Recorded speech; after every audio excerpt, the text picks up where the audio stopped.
Budgerigar পাখির ডিম পাড়ার লক্ষণ।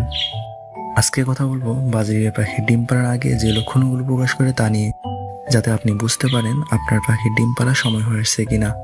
লক্ষণগুলোর মধ্যে আছে যথাক্রমে 1 নম্বর, ডিম পাড়ার প্রাথমিক লক্ষণে দেখা যাবে পাখিরা একে অপরের সাথে জোড়া দিচ্ছে।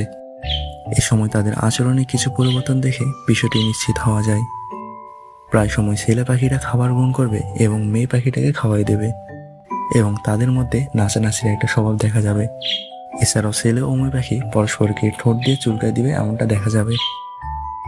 2 নম্বর, ডিম পাড়ার পূর্ব সত্ত্বেও পাখিরা মিটিং করবে।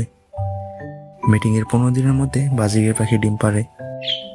যদিও শারীরিক লক্ষণ দেখে পাখিটি ডিম পারবে কিনা তা বুঝতে পারা একটু কঠিন, তবে এই সময় মেয়ে পাখির ভেন্ট হালকা ফুলে থাকবে। তবে বাহ্যিক লক্ষণ দেখে অনেকটা বোঝা যায় এ সময় মেয়ে পাখিটিকে দিনের বেশিরভাগ সময় হাড়ির ভেতরে বসে থাকতে